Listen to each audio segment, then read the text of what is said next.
welcome to Chapter 7 for Business Ethics, What Employees Owe Employers. So last week we thought about, under an ethical umbrella, meaning what we owe to one another, what counts as good behavior and bad behavior, what do employers owe to their employees. So this time around we're going to switch it up and think about what you owe as an employee to your company. And in this chapter, there are 5 sections. 1, loyalty to the company. 2, loyalty to the brand and its customers. 3, creating a positive work atmosphere. 4, being financially, having financial integrity. And 5, actual criticism of the company and whistleblowing. So here we get the representation of the very first picture in the chapter, showing a variety of different workplace environments within which there are mutual obligations and responsibilities in the direction of the employer to the employee and from the employee to the employer. In section 7.1, we're going to think about what responsibility you have to the company for which you work. You're going to learn what a non-compete agreement is and think about confidentiality applying to trade secrets, intellectual property, and customer data or data. For a long time in American history, at least in the 1900s, loyalty to your job was considered to be a badge of honor ethically. However, starting a little bit earlier, but really hitting its stride with millennials, who are defined as being born something from 1982 to 1996, are 3 times more likely to change jobs. A full 90% of them changed jobs within the first 3 years, after graduating college and getting their first job. And oftentimes they'll have up to 4 different jobs in the first 10 years. So saying you graduate college around the age of 21 or 22, you might have 4 different jobs at 4 different companies by the time you're in your early 30s. So what does loyalty mean in a scenario like this? With these slides, a lot of the times they just feature the feature box. And I think this week I'm going to do things a little bit differently. With these slides, I'm just going to give you the definitions, and then I'm going to jump over to the online version of the textbook where we can go over these little feature boxes in a little bit more detail. So instead, now we'll just think about what it means to have any kind of loyalty to your company. There are some common understandings of this, meaning you are expected as an employee to not actively harm the goals of your company. What might that mean? Well, the example given in the textbook is, you can imagine that you're a graphic designer and then you moonlight in the evening for your friend's small graphic design company, which directly competes with the firm that you are working for during the day.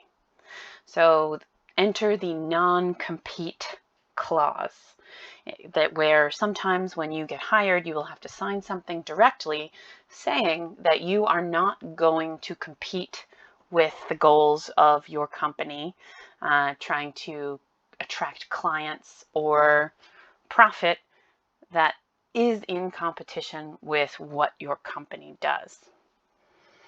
And that is an automatic duty of loyalty that comes upon you just when you sign up for pretty much any job whatsoever. Things, just like millennials, have been shifting so much so that we have the term gig economy, within which perhaps you have even less of a duty of loyalty because you don't outright have one overarching employer. You're just cobbling together job after job after job to get by. So we can think of the gig economy as some kind of extreme, and then the other extreme would be staying with one single company for your entire career and recognizing that loyalty is going to shift depending where you are on that spectrum.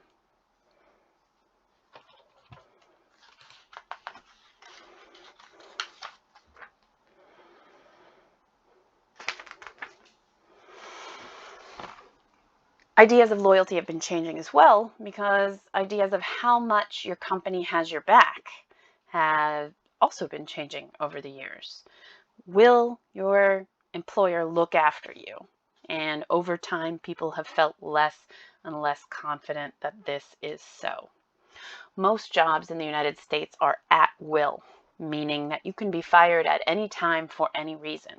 The opposite of that is entering into an employment contract, in which the terms of your hiring and firing are laid out within the contract, and you cannot be let go for any reason at any time, with which you might recognize you have a bit more security and thus a bit more loyalty to your employer.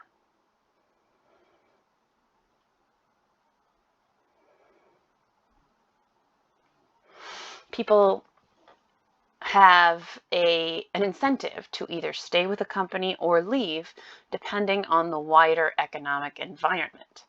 If the corporate culture overall, not even necessarily in one specific company, but within a region or a country or a particular field, is such that there isn't a lot of room for promotion and increased salary, then employees are going to be incentivized to jump around from company to company in order to up their salaries. So far we're thinking about reasons that employees may not be as loyal as they have been in the past, but some things, again, are still expected from them, like that non-compete clause. You also are expected to protect trade secrets, things that are not necessarily covered by patents and copyrights. So what is a trade secret? It can be a kind of process that a company does or implements in order to create a workflow or a product or a service that cannot be boiled down to something like a copyright for a document or a patent for an invention. And again, you're going to sometimes be confronted with paperwork in your terms of hire that will force you to protect the company's trade secrets, give you the duty of confidentiality. These are often termed non-disclosure agreements, or NDAs. And NDAs aren't as straightforward as you might think. Some of them have been struck down by the courts as being too restrictive on employee behavior. But companies generally lay them out as frequently as possible to protect their intellectual property. Here we go again, a little feature box from the real world, in which we're going to skip this for now, and we are going to just focus on definitions and use a further video to think about these real world cases. So now we get short, more clear-cut definitions of the things that I've been talking about here. These are sample clauses that may be in an employment agreement that you would sign when you get hired, in which you might have to sign for a non-compete clause that says you can't moonlight while you're working and compete with the company's output, but also maybe after you leave the company for whatever reason, fired, laid off, or you choose to resign. You cannot work within that same field for a given amount of time or within a set distance of your company's operations. Historically, this has been in place for management level employees and upward to the executives.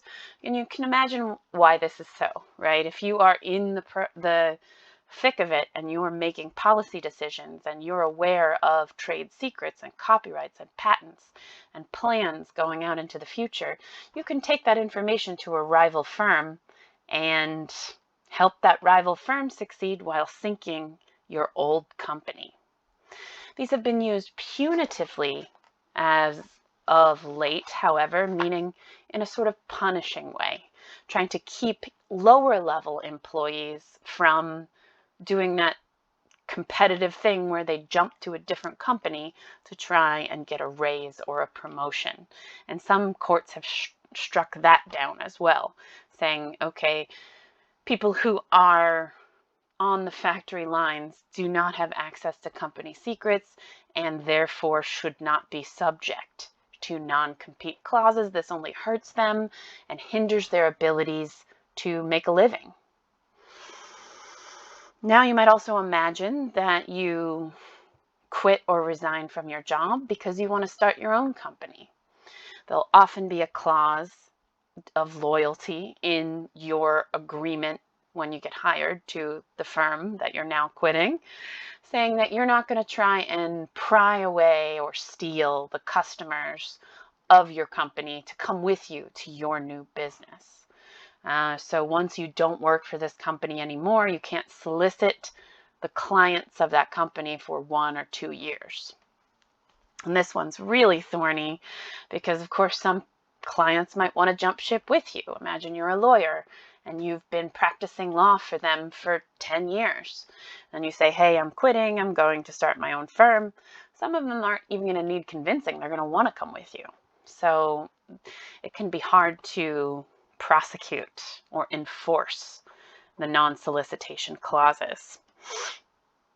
The confidentiality non-disclosure clause we all talked about a bit. Can't use confidential information outside of the company for another company's benefit or for your own. That's section 1. Section 7.2. Let me switch over to that. Loyalty to the brand and to customers. Remember, overarching, this chapter is all about what employers are owed by their employees. And you might imagine, okay, I'm a low-level employee at any company. How loyal am I going to be to the brand itself? Why should I care? And from the employer's perspective, it can seriously help the business if your employees like your brand and pass it around positively without even necessarily always being paid to. And it can seriously harm your brand if they feel no affiliation or connection to it whatsoever, and in some cases actively dislike it. So how might you foster positive brand identification within your employees? We get an example, which again we'll look at more in depth in the last couple videos for this week, but we can briefly look at it.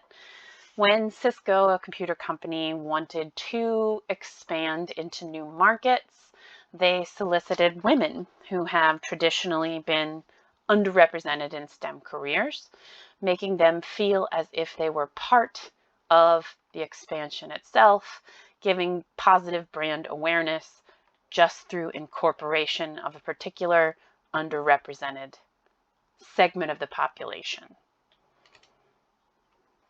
And skip that, skip that. Oh, and that jumps it all the way. So we'll get its definitions first for 7.2, loyalty to the brand and to customers. Our definition, we all intuitively know what a brand is, but our book tells us in section 7.2, every company puts time, effort, and money into developing a brand, that is a product or service marketed by a particular company under a particular name. We know that Amazon, Coke, McDonald's, BMW, etc., are aware that branding, creating, differentiating, maintaining a brand's image or reputation, is an important way to build company value. We do that through having good products and services. We do that through advertising. We do that through providing value to our shareholders and our stakeholders sometimes, but also within that stakeholder section, providing value to the employees within the company itself. We get some negative experiences. I'm not sure if any of you remember. There was a time several years ago where employees at fast food chains were videoing themselves licking hamburger buns and spitting in people's foods and then uploading it to social media, which of course is not a positive reinforcement of any particular brand. And the companies themselves had to strongly retaliate and demonstrate that this was not a regular thing. These were disgruntled employees that were summarily fired and should not have a long-term impact on the brand. To try and make it so people who work for the company are more brand ambassadors, a company can engage in something called internal marketing. Now you might imagine, okay, I'm a low-level employee. I don't want to be an unpaid spokesperson for the brand that I work for. And you might want to ask yourself if you think it is reasonable to expect all employees of a particular company to do the advertising work for a brand outside of their paid time at the company.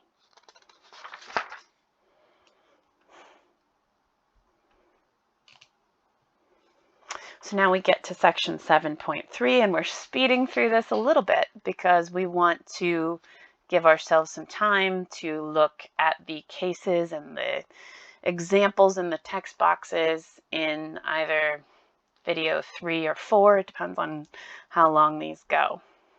So actually, I think I will end video 1 for chapter 7 here, and we will pick up on 7.3 in part 2.